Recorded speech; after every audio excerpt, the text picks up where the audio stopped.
শেখ হাসিনা গণহত্যায় জড়িত হওয়ায় বিচারের দাবিতে সিদ্ধিরগঞ্জে যুবদলের বিক্ষোভ মিছিল। জাতিসংঘ কর্তৃক ফ্যাক্ট ফাইন্ডিংয়ের তদন্তে গুম, খুন ও গণহত্যায় জড়িত হওয়ায় ফ্যাসিস্ট শেখ হাসিনার বিচারের দাবিতে যুবদল নেতা ইব্রাহিমের নেতৃত্বে সিদ্ধিরগঞ্জে বিক্ষোভ মিছিল। শুক্রবার 14 ফেব্রুয়ারি বিকেলে সিদ্ধিরগঞ্জের সিমরাইল মোড় থেকে শুরু হয়ে বিক্ষোভ মিছিলটি কাঁচপুর ইউটার্ন হয়ে আটিগ্রাম এসে শেষ হয়। বিক্ষোভ শেষে সংক্ষিপ্ত বক্তব্যে যুবদল নেতা ইব্রাহিম হোসেন বলেন, শেখ হাসিনার নির্দেশে ছাত্র আন্দোলনে নির্বিচারে গুলি চালিয়ে হাজার হাজার ছাত্রদের হত্যা করা হয়েছে। সেই হত্যার ঘটনা জাতিসংঘ কর্তৃক ফ্যাক্ট ফাইন্ডিংয়ের তদন্তে গুম, খুন ও গণহত্যায় জড়িত হওয়ায় ফ্যাসিস্ট শেখ হাসিনার বিচারের দাবিতে যুবদলের নেতাকর্মীরা রাজপথে বিক্ষোভ করছে।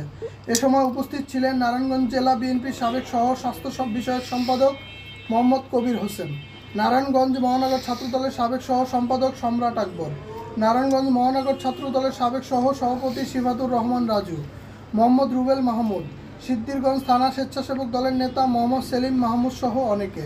ডেস্ক রিপোর্ট, দৈনিক নতুন বাংলার খবর। দেখবেন আপনি অনেক আওয়ামী লীগ আশেপাশে অনেক লুকিয়ে আছে। আমি প্রশাসনের দৃষ্টি আকর্ষণ করছি, আপনারা সবাই এর বিরুদ্ধে প্রতিবাদ করুন।